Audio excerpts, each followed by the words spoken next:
The global seafood industry is entering a new phase.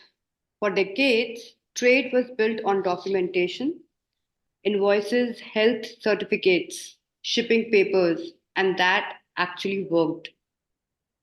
But today, the conversation has shifted.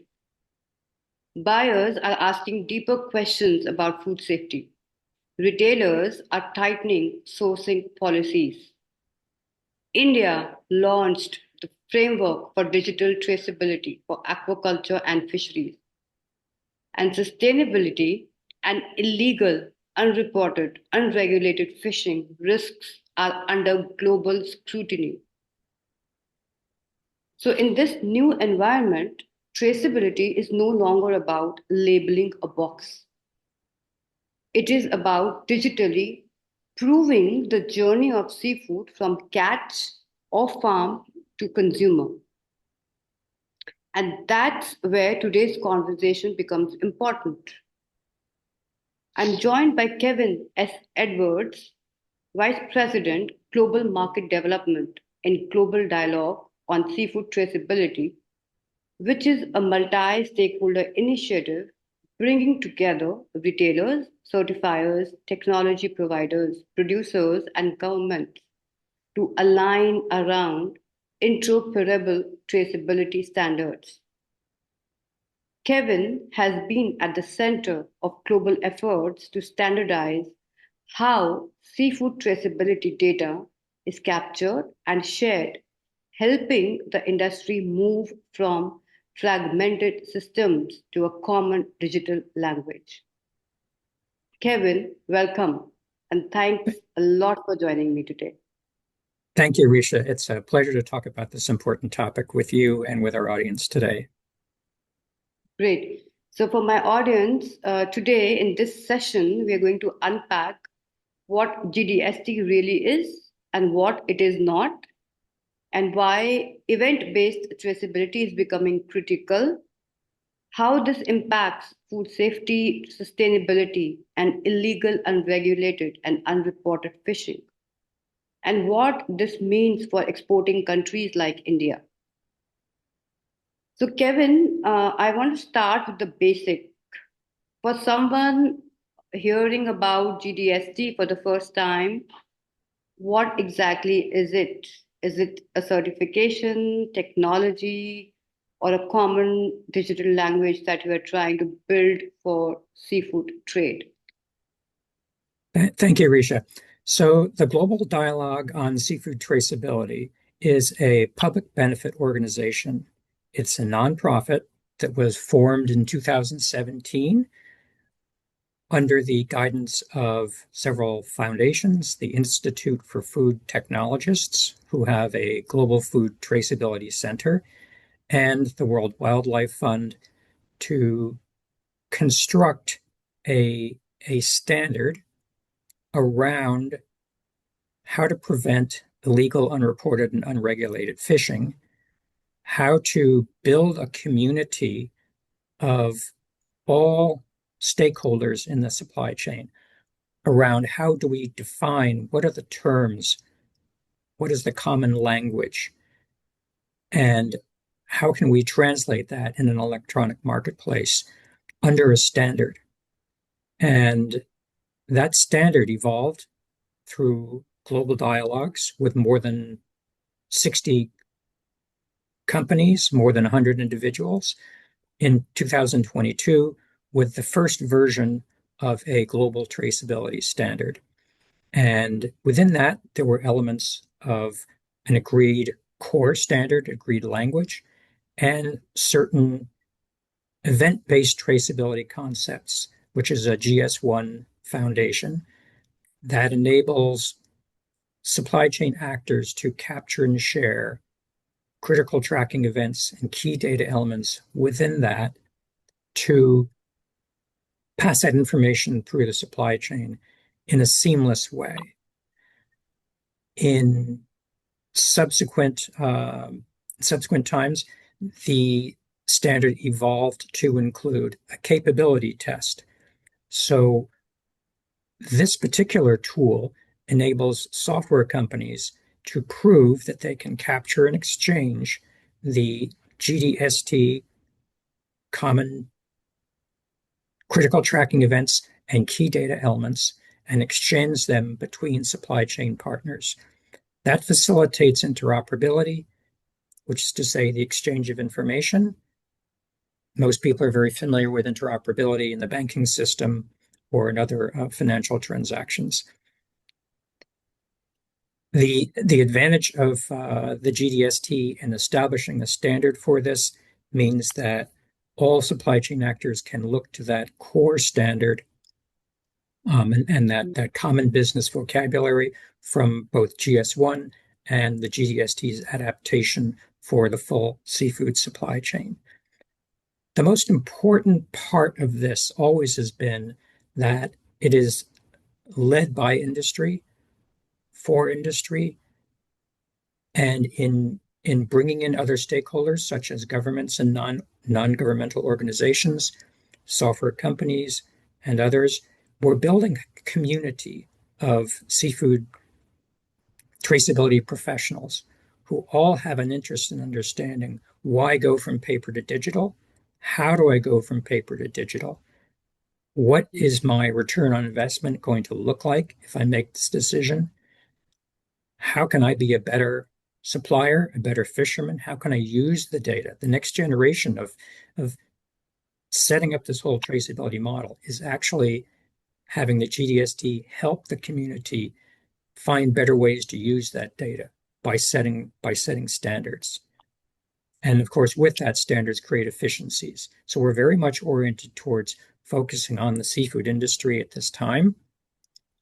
But as you would expect, a lot of the buyers, a lot of the governments, the UN and other organizations have said, you've done this for seafood. How do we move this forward into other commodities? So that's looking much further ahead in our conversation. But the GDST is a standard owner. It's the organization that helps companies adopt, implement, and evolve the standard. And it acts as a guidance body to help individuals understand the value of standardization and to implement the standards. So we are not a certification. It's a voluntary standard. We do not hone technology. We're actually technology agnostic. We are software agnostic, which means that any software company or equipment company can come to the GDST and we can provide them with guidance on how they can adopt their current systems to gathering that core standard of data and be able to exchange that. We have also evolved into creating tools. It's software that help read data that make it easier for small scale fisheries and others to help them move data down the supply chain. Just one other quick thing. As a nonprofit foundation, we do have a supervisory board, we have a management board, and we have supporting councils, which are all made up of partners of the GDST. And as a partner-driven model, that means that any member of our audience can become a partner of the GDST and get involved, which is really, it's helping to build a community. And the more people who are behind the standard, the more efficient it becomes. Perhaps somewhat similar to what our audience is familiar with is the food safety standard, the Global Food Safety Initiative, or the Sustainable Seafood Seafood Chain Initiative, SSCI. All those organizations are essentially standards or benchmarking organizations that use other entities to implement those standards. So our audience would be very familiar with the value of standards. And this is the first time we're doing it for data because the market is asking for the product and the data to come at the same time, which is why all of this is extremely timely. So Kevin, if we look at how the exporters are currently, recording the data, In our last discussion over the email, you've already mentioned that like most companies have already adopted GS1 barcodes, and they label their retail packs, right? They label their master cartons, and they send basic product data to buyers through electronic data interchange. And but if we look at the global scenario, the global seafood trade is changing quite fast. And today, uh, premium markets are not just asking what is this product; they are asking how was it produced, when was it harvested, who handled it, was the product sustainable, was it legally harvested? From your global perspective, that shift from labeling products to digitally proving their journey, how critical is that transition for us as an industry? And does that mean whoever adapts or whoever adopts that change first gets competitive edge over others, and that helps them to tap the premium markets? Thank you. That's a great question, a very deep question for our audience. So just from they know the historical perspective, which is to say, um, there was a quick UPC code that got attached to a retail, well, a package that was going to retail, or it was on a box that was going to a restaurant. And with that, of course, there were a lot of shipping papers.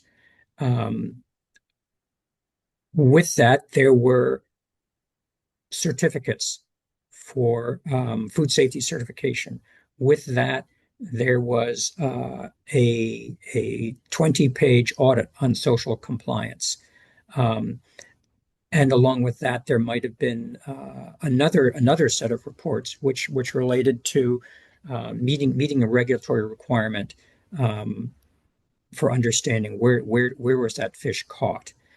So what has evolved now is a heck of a lot of paper, um, a very costly process, and at the same time, um, what we've seen is there are still food safety recalls. There are still issues with illegal product reaching the market, and so speed became very important. Um, but not only that, people noticed that with digital records, with digital records layered on top of what was then paper records, and it was all really driven by how do companies de-risk their supply chains across a number of different directives. Um, so for the exporter or the producer in India, it was probably looked at as a burden. I mean, you raised an earlier point about the buyer demand and the producer looking for margins, and in truth, um, it's really about a win-win situation. It's about making sure that the buyers are extending their customers' values all the way to the producers, and the producers having the ability to say, I've got nothing to hide. If you want to learn more about my business, here's some data. Oh, you've got a standard I can use? Let me just abide by that standard and start sending you that information. There are some technical barriers, which I'm sure we will discuss later. But over time, everybody has, one of these little cell phones, and it's amazing the technology that is evolving. So what we've seen is the advance of digital technology, which which essentially follows the whole transaction. And the buyer now has a choice of whether to receive snippets of information to meet a regulatory requirement, just simply a little box, 4 data points, 8 data points, send it to me this way. Or they have the ability to scan a lot of information off of a barcode, but that barcode may change throughout the supply chain, depending on where it leaves the processor and then goes into a storage and further. So the advantage of collecting data and sending it electronically is not only does it back up the barcode system, but it also provides more information for an enterprise to use. The framework of the GDST, whether it's aquaculture or wild capture, contains that set of data elements that help companies de-risk their supply chains. It also adds strength to an existing certification scheme. So if they have a global Seafood Alliance best aquaculture practices standard, if they have an ASC, MSC, if they want to learn more about the marine ingredients that are going into the aquaculture feed, there are data streams that can cover that can provide people with information, not only about the overall environment from which those products came from, which relates to getting a better monitoring of our biomass, but also food safety elements or traceability elements related to any type of data framework can now be sent electronically. You can't fit all that on a barcode. You can establish provenance, which, to come to your original point, customers do want to know, what is this product I'm buying? Where did it come from?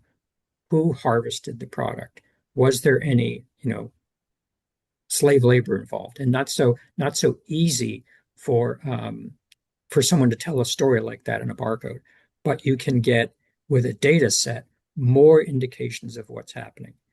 Essentially, that means for a producer in India, it's enabling the producer in India to tell the story about how they caught and harvested product, maybe how they processed it, maybe the quality systems are in place, maybe something about a particular value that they eschew. So there's a number of different data points that producers can use to add value simply by abiding by a standard and at the same time making sure that data is complete and has been validated. So it means the validation could be done by a third party, or there could eventually be artificial intelligence add-ons that look for trends. Let me come back to your first mover question. If a person is able to deliver traceability data with their product, then it stands to reason that they're helping to de-risk the supply chain for their buyer. So they would become a preferred supplier. And I think that exists right now in a procurement policy where someone, 5 years ago, they had a social accountability policy, they had a food safety policy, they had a labeling policy, they had a packaging policy. All these things helped make a buyer preferred, but it was also important, could you supply the right amount of product at 99% fill rates without quality problems? And so while those factors aren't necessarily going to be looked for, the quality issues aren't going to be necessarily looked for on a in a common set of data elements. Some of those data elements may eventually say, well, do you have an inspection report, or do you have a test report? Will that become part of someone's blockchain that gets sent to a buyer? All this can evolve with digital traceability. And so I think it's a win-win situation for the supply chain, for people to understand the goal is to meet a regulatory requirement. The goal is also to meet a buyer's requirement, which oftentimes are very closely aligned. And then some retailers and some restaurants, and certainly food service restaurants, they need to tell a story to their customer. Yeah. Part of that Right. story is the provenance. Part of that story is whether it's organic or not. Part of that story may be the certifications. And a lot of that information and de-risking can come through digital traceability tools. Right, right, Kevin. So, see, if we look at the regulations, US FDA FSMA Rule 204 makes digital traceability mandatory by June 2028. And European Union digital product passport also focus on end-to-end transparency. And then we have already discussed that retailers and importers have zero tolerance for blind spots. So when it comes to GDST, in your experience, do we have retailers who in their seafood procurement policies asks explicitly that their supplier need to be GDST compliant? Because this will accelerate the adoption, isn't it? Because in reality, when retailers demand something, supply chains move quickly. Hmm. Okay. There, the probably the first out of the gate for a retailer asking for GDST capable supply chains was the U.S. retailer Wegmans, who notified their supply chain that they would like to buy from suppliers who are producing product with data that is in alignment with the global dialogue on seafood traceability standards. Um, from my perspective, there are probably many others who are using similar language or using language such as we are following the global dialogue on seafood traceability, or we are encouraging our suppliers to implement the global dialogue on seafood traceability standards, or they are using one of the, or sorry, rather, they are recommending that their supply chain uses a software solution that is GDST capable, which means that the software company is able to capture and share all of the data that is within the global dialogue on seafood traceability standard. By default, that means that the supplier will be able to collect that information, upload it into the software, and then that information will then flow to the buyer.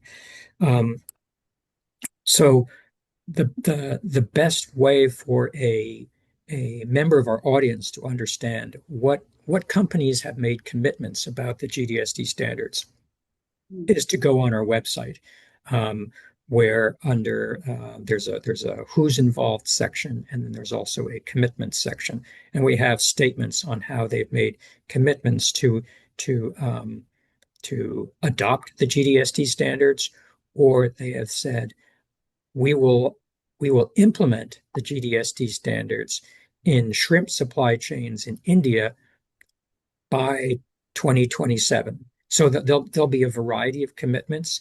The main thing that we're looking to do as a public benefit organization is to show our community that there's no greenwashing here, that people have made a commitment to implementing digital traceability.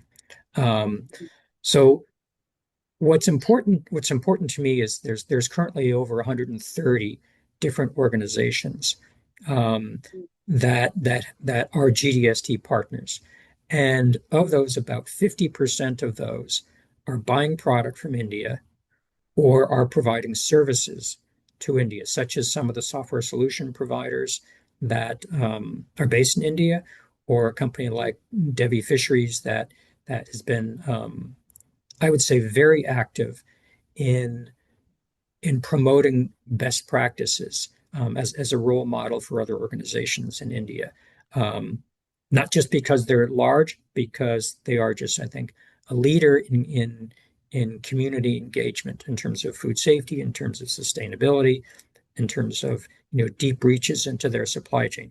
They're helping to de-risk, and at the same time, they're helping their buyers by constant engagement. Um, so so you'll be able to see more retailers such as Sainsbury in the UK and Whole Foods in the United States and Metro in Germany. And we're speaking with a dozen other, very powerful European retailers who are um, evolving into pilot programs where they're trialing our standards, and probably haven't made public statements yet because they want to see what this pilot program looks like, and then of course how we can scale that.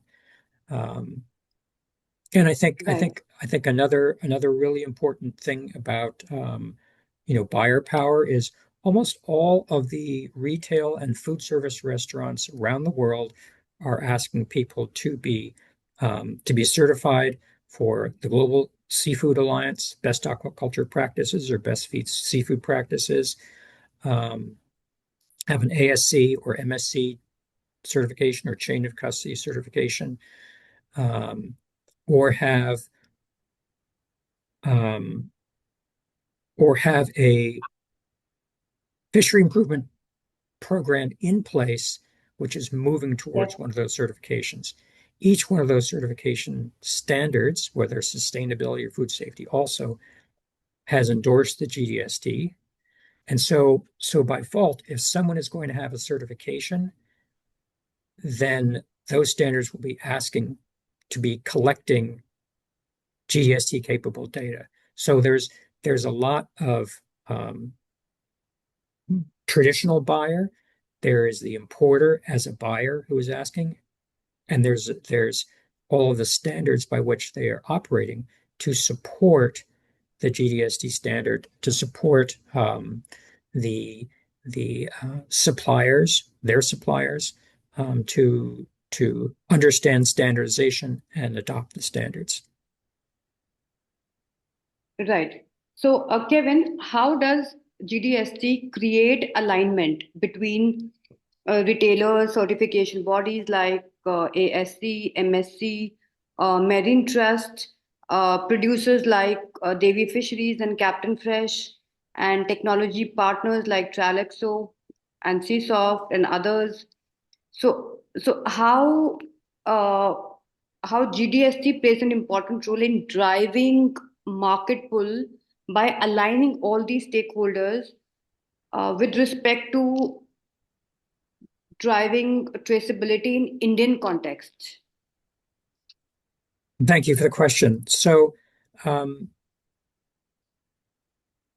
I think in Chennai, I showed a slide um, where the Global Seafood Alliance best aquaculture practices, best seafood practices, nearly a third of their certifications um, are from India.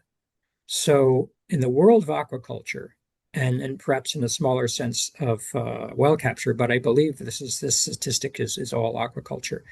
Um, producers in India, especially exporters in India, are very familiar with those types of standards. So how is GDST enabling? How are we a catalyst for this?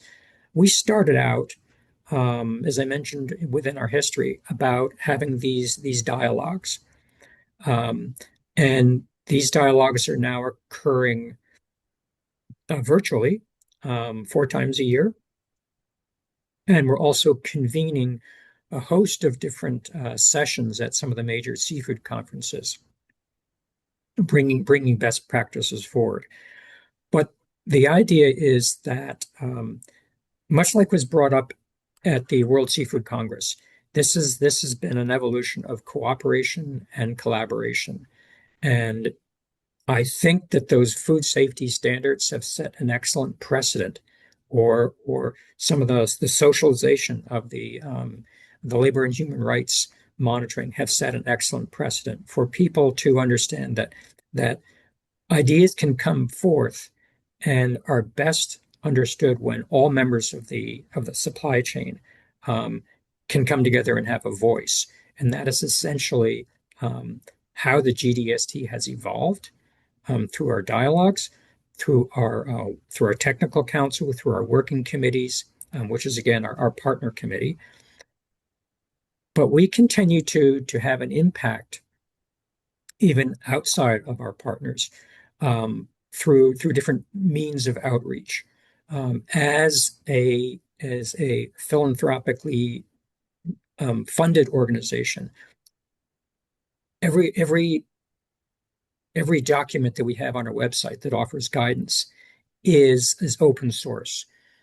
So producers in India can go to our website and they can learn about event-based traceability. They can learn about an implementation plan for the standard. They can learn about mapping the supply chains and taking their data set and moving it into a GDST capable language.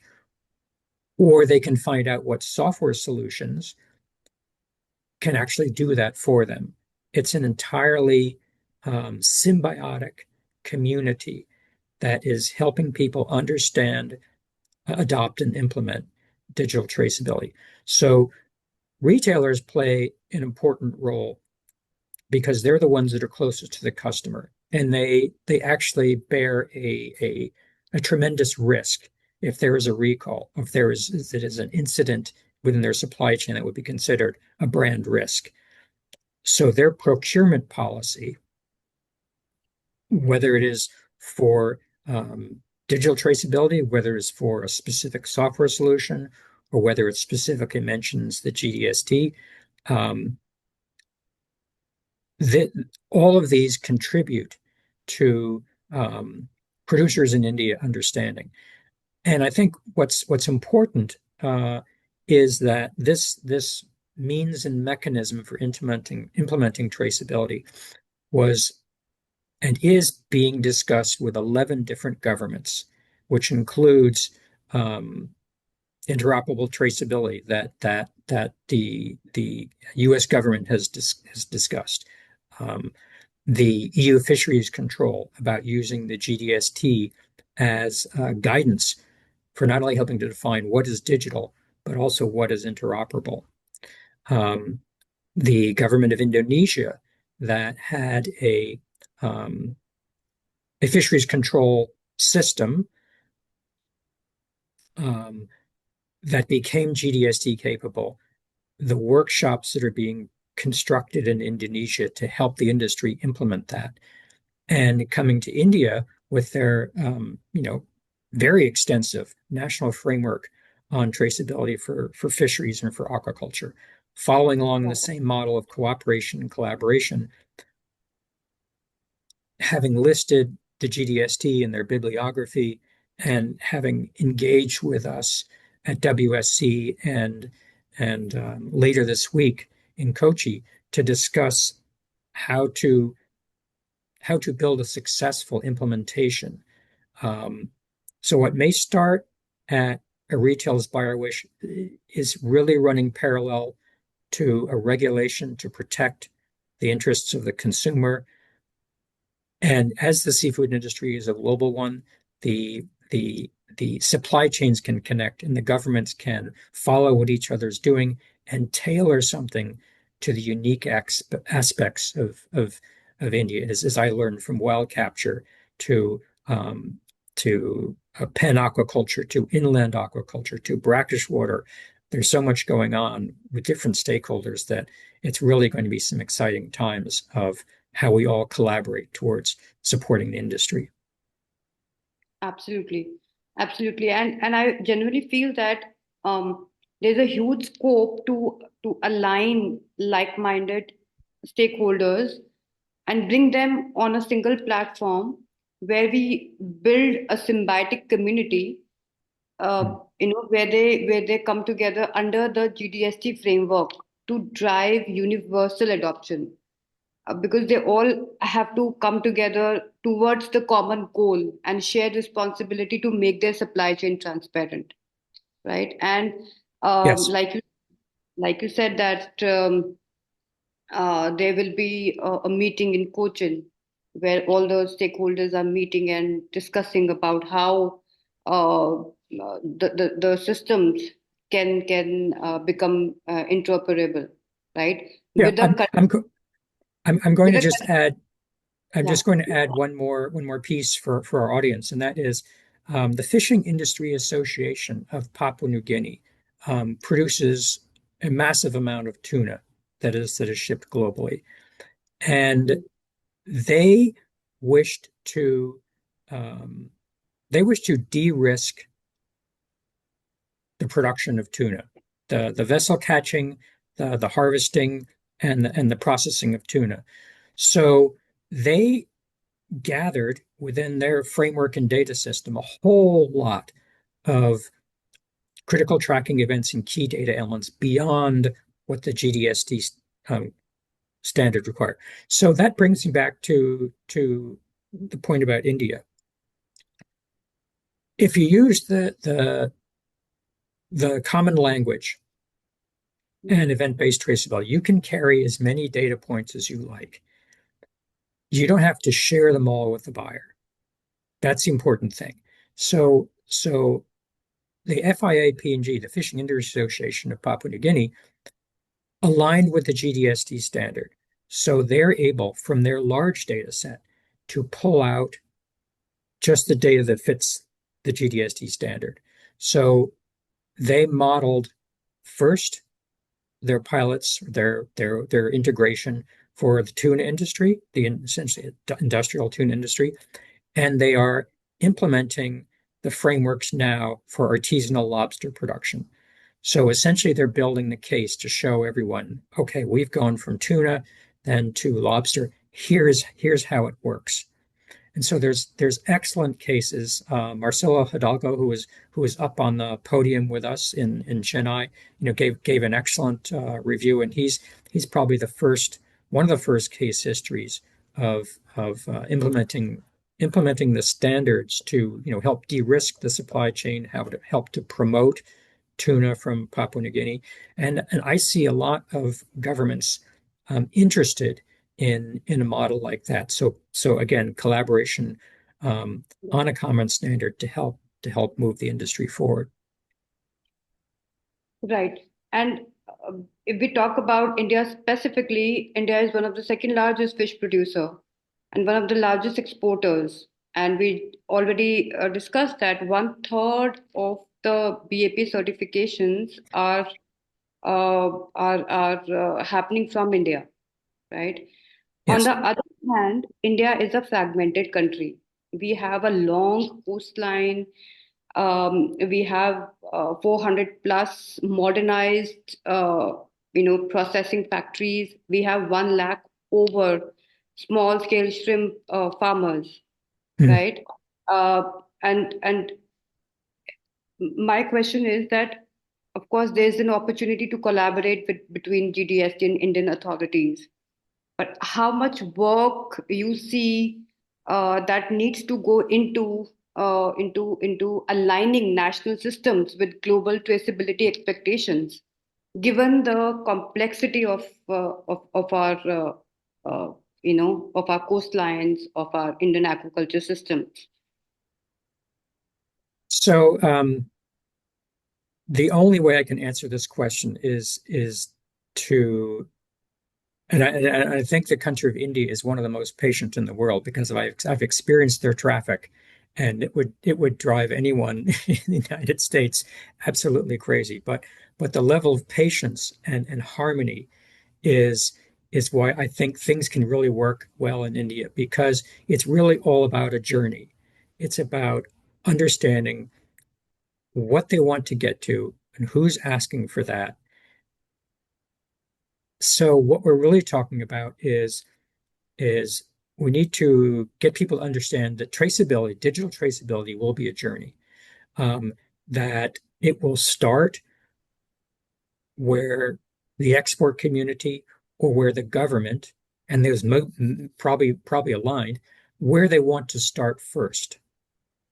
And they can do pilot programs where they have essentially a proof of case. And a pilot program, typically, I mean, Thai Union has done this. They'll set up a retailer, an importer, a excuse me, an exporter, a producer, and a farm. So the whole story can be told.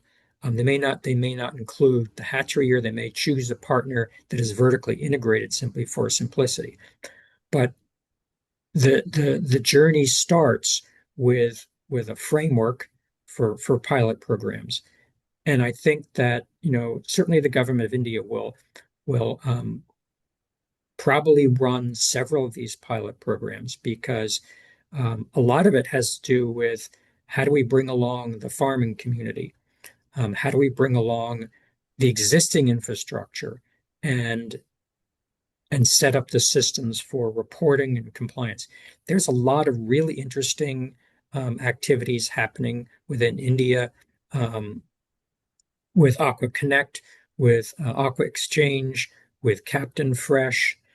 Um, these companies are building ecosystems within India that could very easily use their technology from very easily use their technology and capture data that aligns with the GDST standard and support that. As I mentioned, there's probably going to be a lot more data that the government of India may be interested in for scientific purposes or for other regulatory purposes or for what exporters need when they explore different markets, and they could be different. China's reporting could be entirely different than Japan, or US and EU will run parallel but maybe not the same. So I I would say that there's a lot of opportunities um, for this journey to begin. And I think that's probably what will be discussed in Kochi is we know what our goal of our traceability standard is. How do we begin this journey? And should we begin the journey with the exporters who have, technically speaking, the strongest financial risks, and then take those learnings and then also support domestic production? I mean, I don't know the numbers about domestic production in India, but nonetheless, that will evolve as well.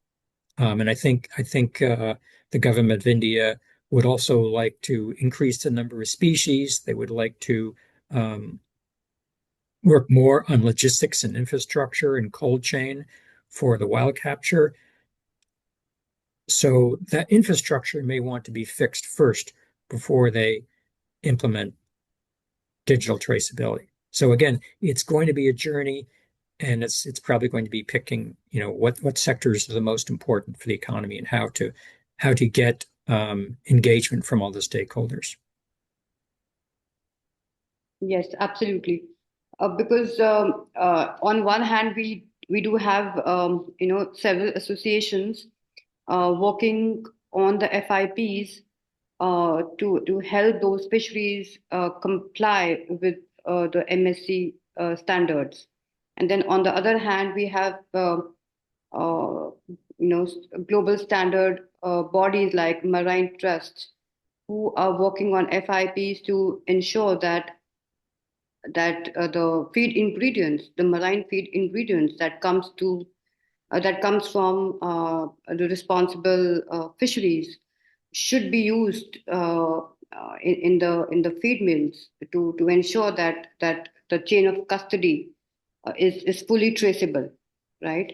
And and then we have prioritized about 10 species under the association. And we are expecting our first fishery likely to be MSC certified by the end of next year. So yes, there's a Great. lot of, and of course, India is at a cusp of a seafood revolution, right? And all the international standard development bodies are looking at India and trying to collaborate with the like-minded stakeholders to ensure that we all go into the same direction. But of course, there will be uh, uh, it will start with the most diligent and most progressive processors like Davy, Seafoods and Captain Fresh, who are driving the industry forward, right? And the pilot has to start with those companies and making a consortium of all the standard development bodies who are working in isolation. But this is the time when all of those have to be brought together under one, a platform where they all work toward the same goal and make the journey transparent. And GDST or the modern traceability sits at the center of that collaboration, isn't it? There's some interesting opportunities with the evolution of India's software, their traceability software system. Um, and and I think one of the big objectives that we would have is to have that software system become GDST capable, which means capture and sharing our standardized data sets. The reason for that is because we would like a producer um, to be able that is GDST also capable to be able to electronically send information to the government into their system and send a same data set out to their buyer. Imagine how much time and paperwork would be saved if we were all talking about data exchange digitally rather than having to manually enter information into a government system and manually enter information into um, another buyer's system. And that's not efficient. And if we're talking about how to gain a return on investment on digital traceability, surely it's to take advantage of technology that is available today for capturing and sharing that digital information. So that's also part of the journey. But I have to say it's really exciting with the government of Indonesia, where they have their data system has become GDST capable and we're bringing on board industry and government industry and software companies within Indonesia. The second set of workshops will be April 7 and 8, 8 and 9, that time frame where they have specific goals of needing to achieve something in 2027, something in 2028, something in 2030. So they're very realistic about saying, let's start with shrimp, or let's start with tuna, let's start with shrimp, let's talk about blue swimming crab, maybe seaweed is next, but they're all placed out on timeline, undoubtedly based on the commercial impact. So the government of India may choose something like that, be species oriented and realize, well, if we fixed something for tuna, then we can fix something for another species that is caught in the same method. Or if we fix something for shrimp, then we can also apply that to another aquaculture product that may be forthcoming for export market. So um, while that is sort of the quintessential case method for learning, I believe that the government of India and its stakeholders um, would be very smart people would be able to leverage what they see, but also customize something for the uniqueness of the Indian seafood market. Right. Okay. So, Kevin, I would like to take you back to the discussion where we were talking about collaboration with Indian government and the like-minded stakeholders from industry to ensure that we comply with GDST standards, right? But what about the bottlenecks and the Hmm. obstacles that we see in India's context, especially where we see a lot of data silos happening and the scale of fragmentation that we have in India. So how can we overcome all those bottlenecks that may become as a barrier to the faster adoption of GDST capable software systems? Yeah, I should begin by saying I think I think the main exporters that I've experienced in my 15 years of the seafood industry with the SGS group and a tremendous team that works in India. I think the Indian seafood industry is amazingly resilient, um, and you get to be resilient um, by having certain human characteristics that enable you to think about everything that happens in the seafood industry as a system, a set of procedures and processes to build a sustainable business. And so the first bottlenecks, of course, were food safety to meeting export requirements. And there was another, and then, 5, 10 years later, there were bottlenecks related um, to environmental management, um, bottlenecks related to social responsibility. And we all know there's 9 different, um, categories that is measured there. So for me, it's the same level of um, culture, the same level of a sense of accountability that will will address these bottlenecks. Um, and I think the first one that comes to mind is what we might call organizational or management culture.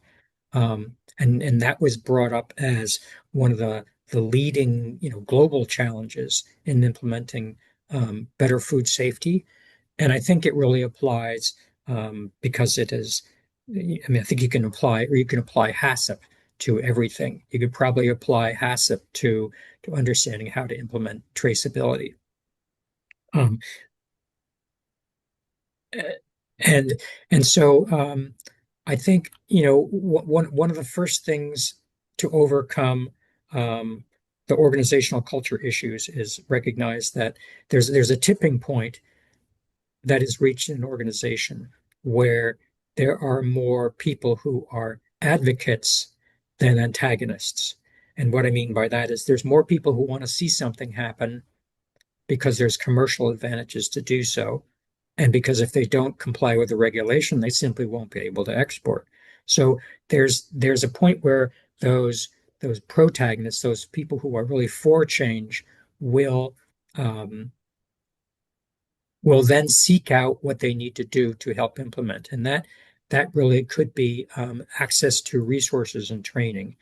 Um, they could be something like understanding event-based traceability, understanding about implementation plans, and understanding where are those resources available. So how do we address organizational and management culture? It's it's being able to through organizations like the GDST, like Seafood Exporters Association of India, like what the government decides to evolve, resources. So it's education, it's training, it's hands-on workshops, maybe even meeting with buyers to um, help move the needle on the culture of implementing traceability and the changes needed. Um, you mentioned before about data silos, so I think it's important to say that yes, there are software companies in India. There are software companies everywhere, and they are siloed. Um, and this is the same thing that happened in the drug industry. So in the United States, for example, the U.S. Food and Drug Administration decided they needed interoperability for the traceability of medicines going into pharmaceuticals and being sold to customer markets to help manage incidents, to help manage recalls. In the same way, um, the drug industry is much simpler, um, but my understanding is that they don't have full interoperability yet. The food industry is probably going to move faster than that. And to bring about interoperability, it's understanding that software companies are the ones that can really make this happen. So the market needs to, shall we say, reward the software industry by purchasing licenses. And the more the licenses are built, those companies will start to say, well, we can't cover the entire market. We can't hire enough employees. We can't evolve our products fast enough. We can't do all this and that. So let's become interoperable to share and to grow together. And so the means of having interoperability around common standards is through the GDST, and companies again can figure out how to adopt the standard, how to implement the standard through information on our website and through ongoing workshops and even presentations like this that sort of whet someone's appetite for moving forward. When a software company sees that adoptions can be made to their existing siloed system to be able to take on event-based traceability, then they can come to the GDST and get a license for our capability test, which would then enable them to prove interoperability.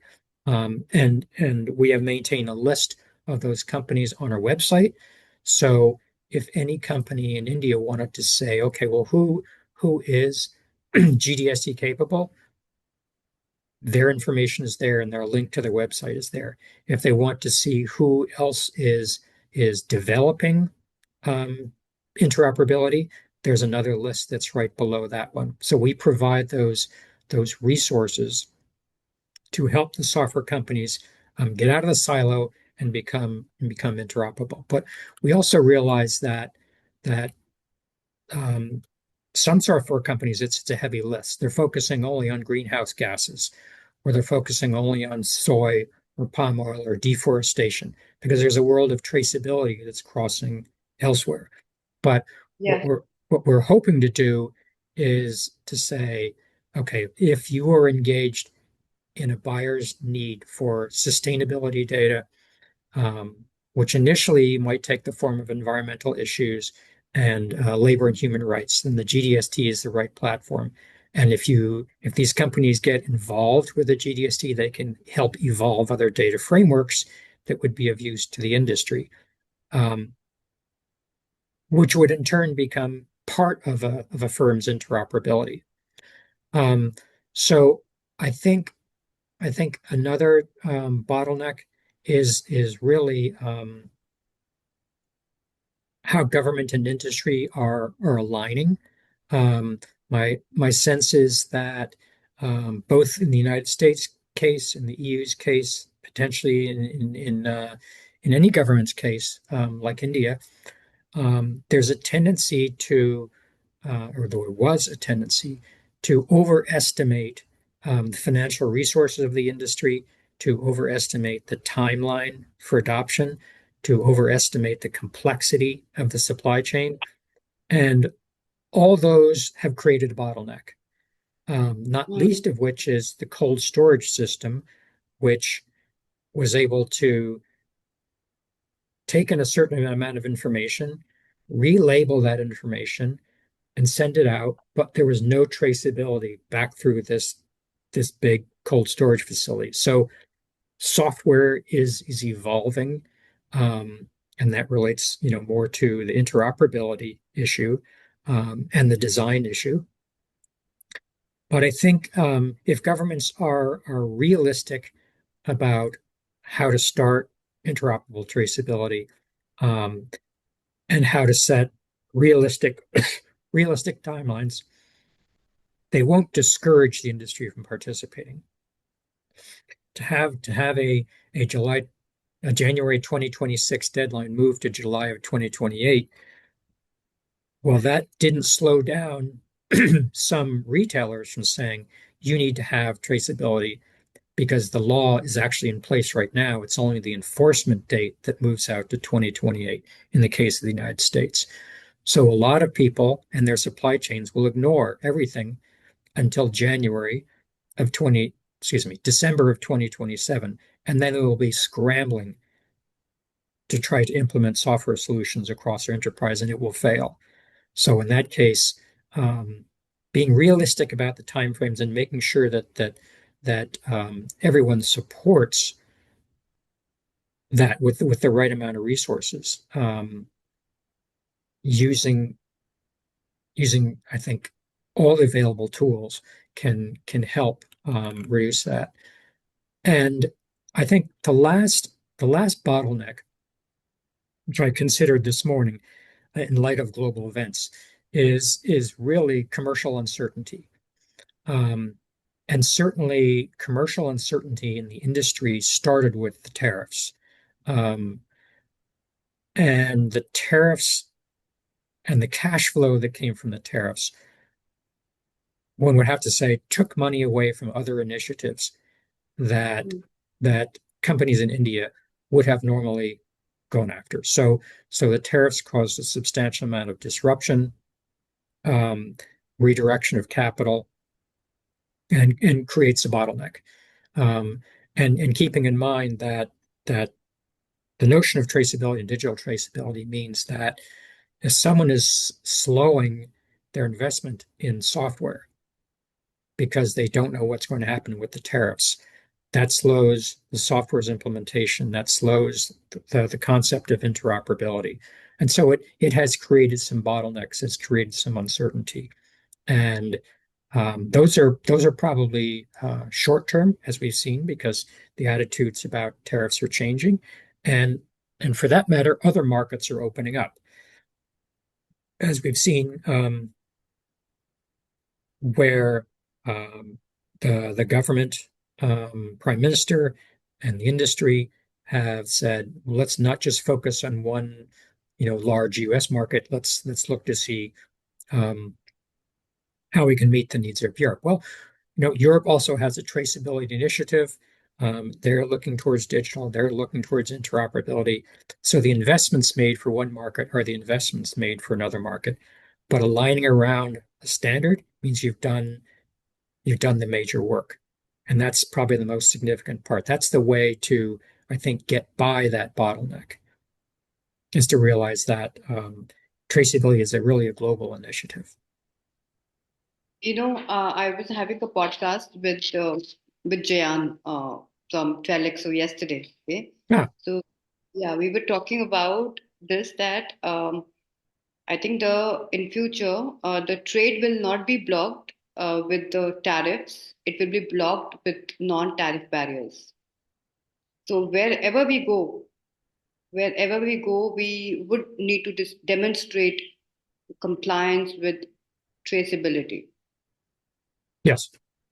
right? And we have entered into a lot of FTAs. The world have opened the doors for us. It just depends on how we want to play with the game, Yeah, that's right? that's that's very true. And there's companies right now. They're members of the National Fisheries Institute. It's a company called NAMU. There'll be others like them, but they're trying to find ways to use sales and procurement data under artificial intelligence to improve efficiency. And people will start to look at traceability data and start to analyze that. Right now, in rough ways, um, traceability and catch data can help fishermen know where to fish. Um, it's when I visited the port in Chennai several years ago at a gold conference. One of the main challenges was the fishermen have to spend more time looking for the fish, and the fish they catch are smaller. How can data and information be used to improve fisheries management so that stocks can be rebuilt? Um, and at the same time, of course, some fishing licenses may be revoked in the short term, but trying to build the long-term sustainability of the industry can really be aided by traceability data once it's captured. Yeah. So clearly, traceability is going to become a part of brand differentiation, especially in premium markets, right? And over the next 5 years, do you believe traceability data will become visible directly to consumers through QR codes and digital product passports? Um, Several years ago, I was in a grocery store, and I saw there's a QR code on a bag of oatmeal, and I scanned the code, and it immediately took me to a farmer in an interview standing over a field of beautiful oat, oats, and he was able to tell a story. Um, that may be all that the customer really needs to see, because I think a customer is really trying to get through a grocery store quickly because they're traveling with their children or they've got another errand to run. And so the consumer is busy. What they want to be able to do is have access to information that builds trust in a brand, builds trust in the brand of a retail establishment, especially because more and more um, retail stores are carrying their own private label brands. And so, building that trust means give me some basic information about where did the product come from, where was it, so where was it harvested, where was it produced, maybe something about who produced it, and some Absolutely. assurances. And and that's enough in addition to, okay, what's on the label is the nutritional information, and maybe there is a logo, a sustainability logo on the package that helps reassurance. And by then they're gone. And if they get home and it's the quality that they want and they haven't found out about recalls and other problems, that's that's going to be considered, premium. Um, I don't, but I do think that a restaurant chain or a retail establishment wants a lot more data than that because they're managing the entire supply chain, which means they're managing the the buy-sell relationship, which means that they're managing the whole quality and sustainability system because one incident means they've got to go back and find the data and look for trends to see, could you have predicted that this event would have occurred? And that's where um, the burden of proof, the beautiful story, but the burden of proof is really what the market asks for. Where brands have gotten into trouble is where they've made claims about something, or it was simply, scan my can, but um, that didn't offer the amount of substantial data that was actually being, expected. So eventually you'll see that, there will be some premium brands, but we will start, I think, to see more of that digital traceability as the norm that is reachable. Right now there's a tuna brand coming from Indonesia. I saw a video on the internet that not only do they have traceability on the tuna from the boat catch, the individual boat catch, but but they sample the tuna. They take the tuna sample to the laboratory. They test for maybe it's histamine and mercury. That test record becomes part of the data chain that goes. So these are things that are happening right now that enable one particular brand to distance itself from people who are not doing that. So that's de-risking, that's providing assurances, that's using digital tools, today. And again, this little cell phone helps enable all that. Um, so incredibly powerful tools that can help tell the story. That again, coming back to our first discussion, can help a producer create a brand for itself, and that brand then just gets, shall we say, trusted up the supply chain, whether it's going into food service or at the retail level. Absolutely. The power of modern traceability is to connect the producer with the consumer. It's so beautiful, right? And when you create that kind of branding, I don't think there's uh, any tariff barriers that can affect your trade into that country, isn't it? Because when I have been habituated to be buying from a specific buyer, from a specific supplier, because I have had a confidence in his product quality, then I would never want to switch to another producer, right?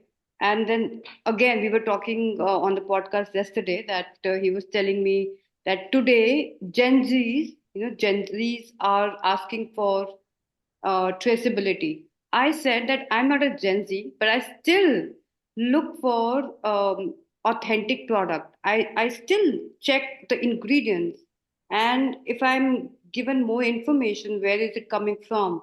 How was it, produced? I am willing to pay extra money. Yeah, and I think people may people may make choices about different types of seafood that they want to consume based on whether there are traceability records. I think the Marine Stewardship Council and others, um, looking for the blue logo on the shelf. I probably see this more often in Europe than in the U.S., but let's assume that it is also in the U.S. or in other global markets. Um, they are always looking for the assurances, and the if something is not in a package, like it's in a freeze, it's packed on ice in a cabinet, and there's someone behind it that's serving you, the fresh seafood. That product becomes a brand of the store, and what Yeah, that brand does to protect at the retail level is is sometimes removed from the traceability story, but it will nonetheless be on a company's website to try to convey the assurances that they have that they have the proper hygiene, yeah. or that there is information that is useful to the consumer, excuse me, on display there. Hmm. And yes, there's certainly a lot of really interesting stories about how consumers react to menu changes, how consumers react to comparing different proteins, and what is the cost, of a menu item.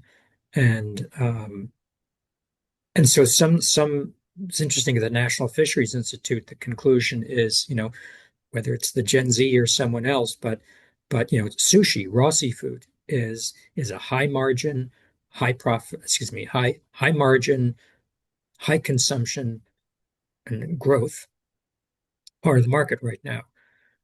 It's also very high risk, but Yeah. but it carries a different story with it.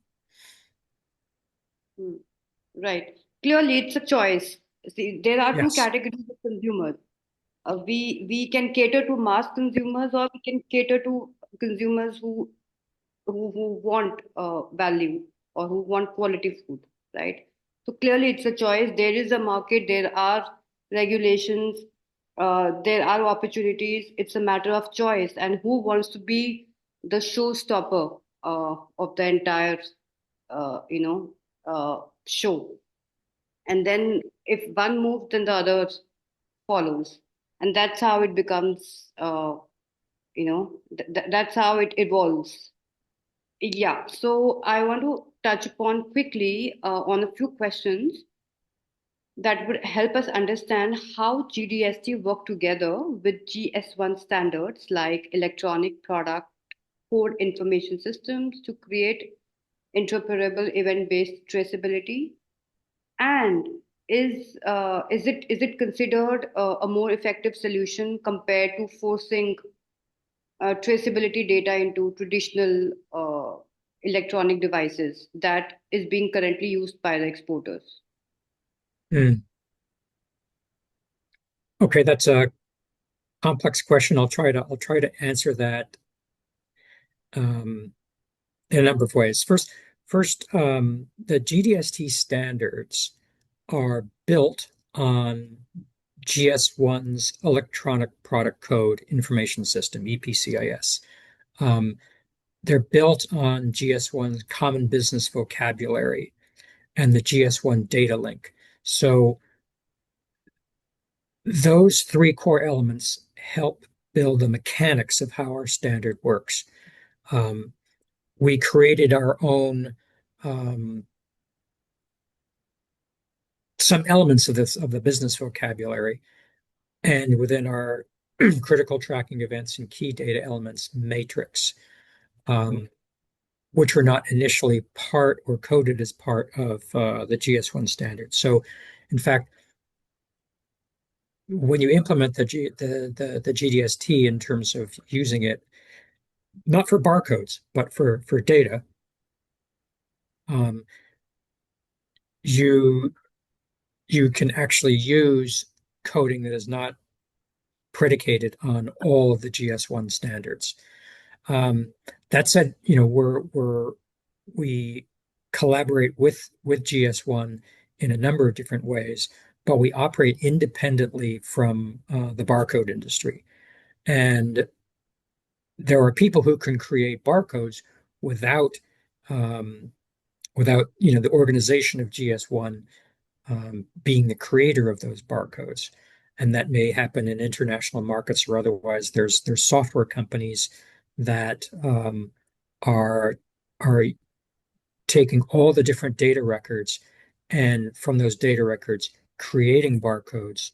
So it's common for shellfish companies. They create specific labels and codes which go on, bags of shellfish, which contain traceability information. Or there may be barcodes that are printed out of another software solution specific to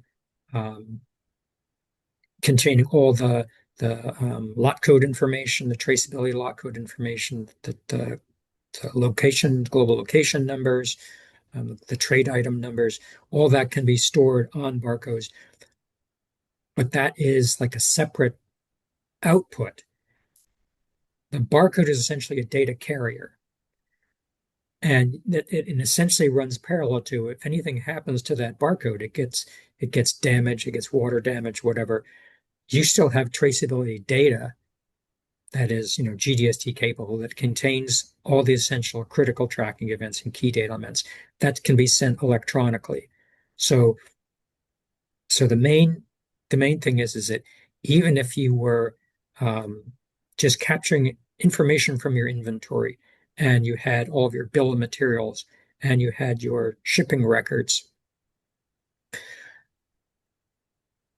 you may elect to take that output from like an ERP system and then just send that master data and some traceability data over EDI to a retail buyer. The issue is that's very transactional. It's a transaction from that particular purchase order to that particular advanced shipping notice and receipt. The downside is that if you want to bring in sustainability data, or you want to bring in data from another framework that relates to animal welfare, or that relates to the marine ingredients that went into feed, or relates to another data framework, it's not so easily fit into an EDI transactional model because of just the constraints of the system. EPCIS is a much better means of taking event-based traceability data and sending that downstream to suppliers. So that issue is both a bottleneck and is also an operational decision for a company and how they want to capture and share the data. So we work sort of parallel with GS1. We support evolution of their standards. At the same time, we're creating data frameworks on our own that are, again, industry-led initiatives, all in support of more of an event-based traceability model, again, using GS1's EPCIS. So we have that common foundation. And I hope I've answered your question. Yes, you have. Yes. Okay, Kevin, could we quickly touch upon the pilot in Scotland that developed a traceability solution for mackerel, and what made them start that pilot? Was it the buyer who influenced them? or was it a voluntary decision? Thank you for the question, Risha. So, just checking my notes here on that pilot. Um, the construct of a pilot used to be driven by very specific goals, whether it was an environmental monitoring requirement or specific objectives for commercial reasons for fishermen. Um, or a combination of those factors. So in Scotland, we had Scottish pelagic vessels, um, the Interfish Producer Organization, the retail partner Sainsbury, the GDST, importantly as well, the Scottish Pelagic Fishermen's Association, a software solution provider, Verifact, and then CFAS, the Center for Fisheries and Aquaculture, as well as Shetland, UHI. So this particular pilot was really a unique collaboration of multiple stakeholders, and I think it goes to show that if you want to do a proof of concept on something, especially on the wild capture side, that it's important, as we discussed initially, to bring in a large number of stakeholders.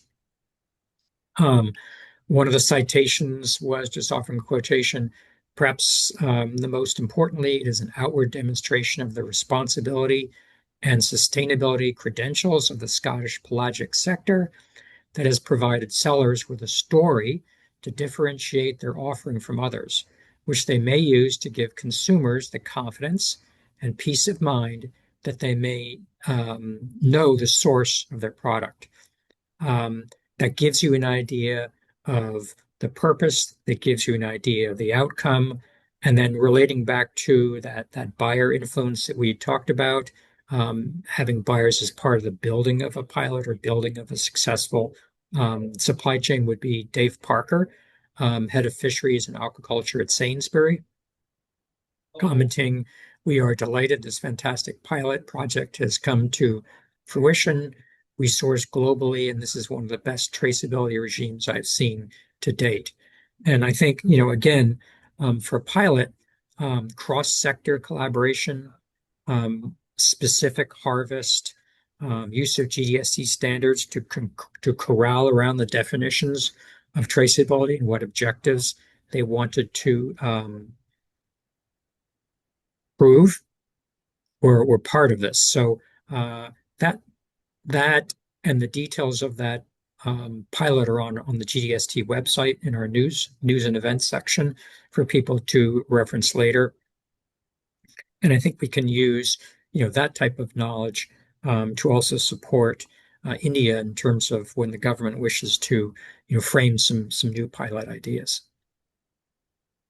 Thank you. Great, great, great, great. So it was a voluntary decision, right? Yes. Great, great, great.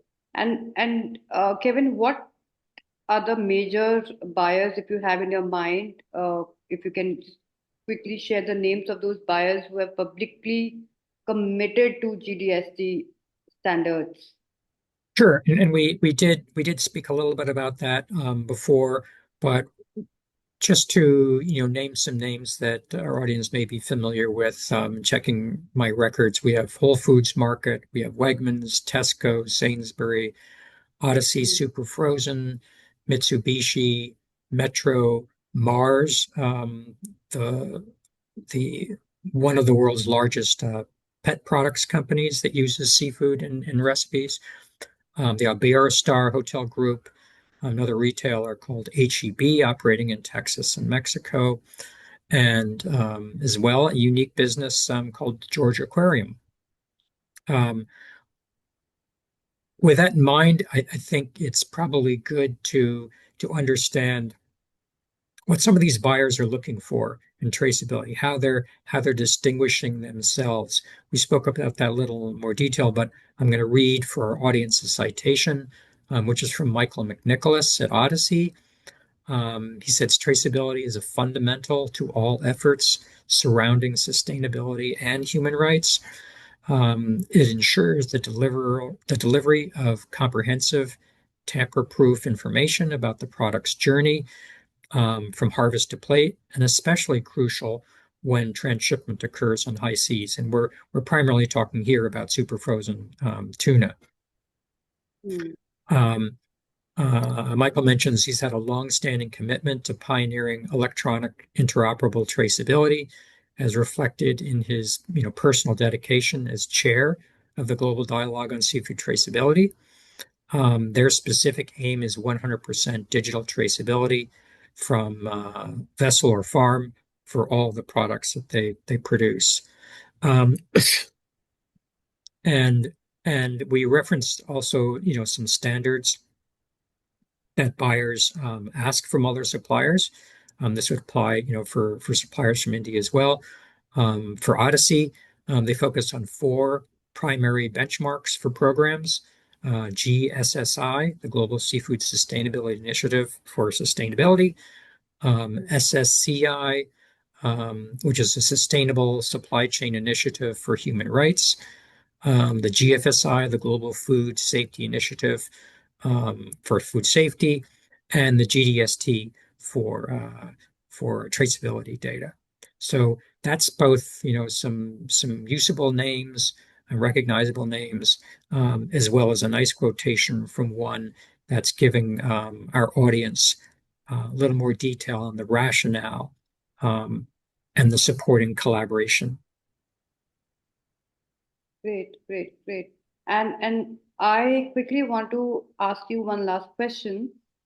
That how long did it take for the Indonesian government to complete the GDST compliant Stellina software? And most importantly, what did that journey look like from start to finish in terms of collaborations, continuous dialogues, and what was the understanding between both the parties? So, my understanding is that the government of Indonesia was under somewhat of a yellow card um, Mm. with respect to new exporters being able to send products to the EU. And the primary challenge was a lack of consistent and comparable traceability standards.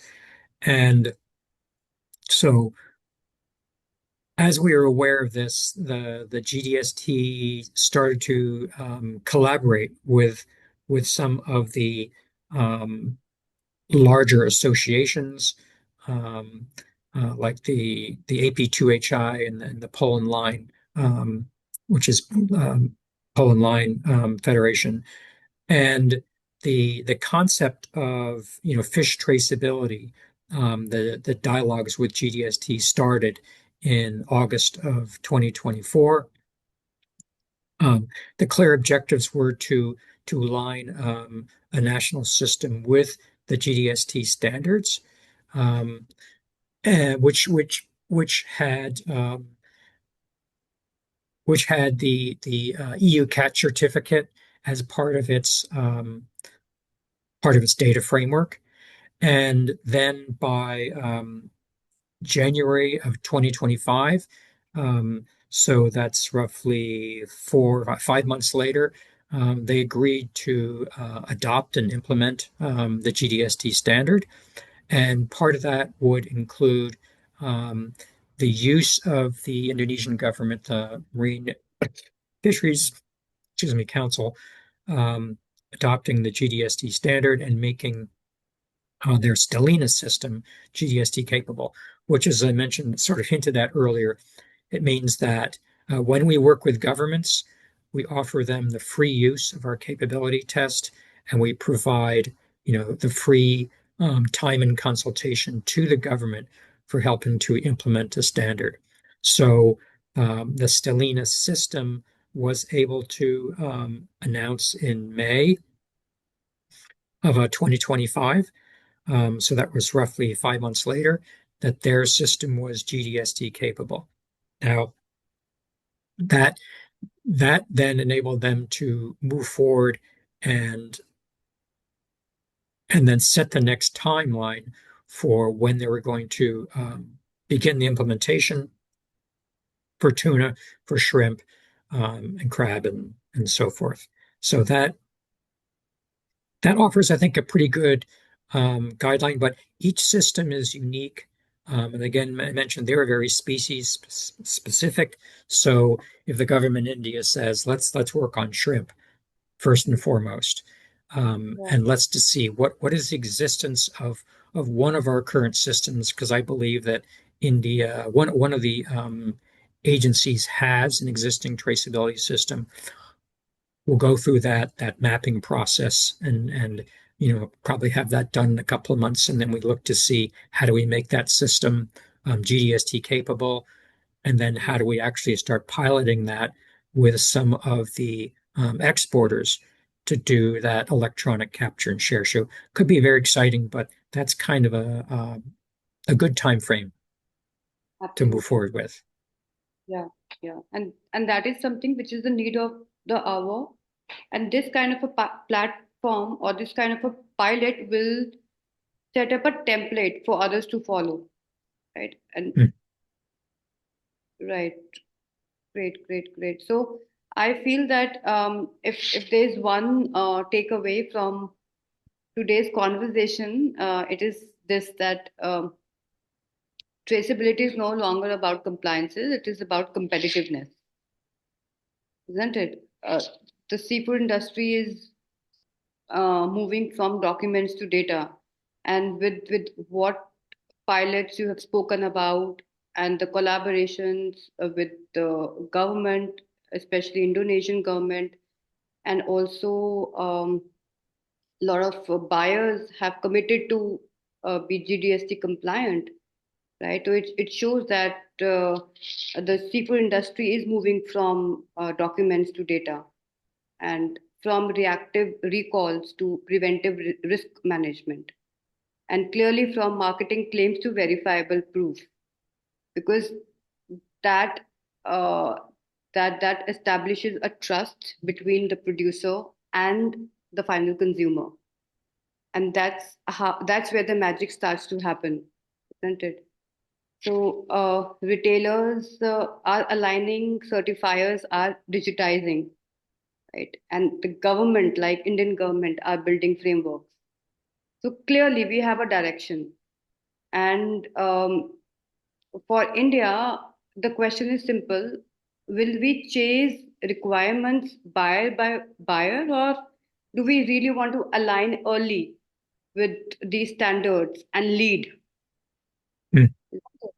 Because in the next decade, markets won't access or market access won't depend only on how much we produce. It will depend on how transparently we want to prove it. And those who move first will define the market.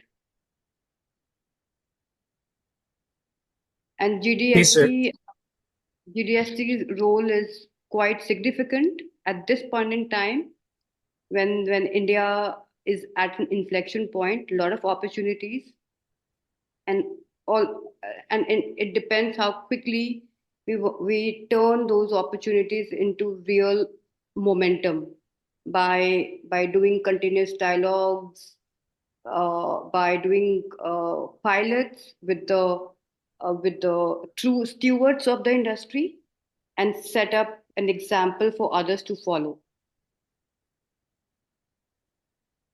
Yes, I think to complement what you've mentioned, and we didn't touch on this deeply, but um, in the United States, the National Fisheries Association is a large trade organization group representing all members of the seafood supply chain and some of the importers that import directly from their company divisions in India as well.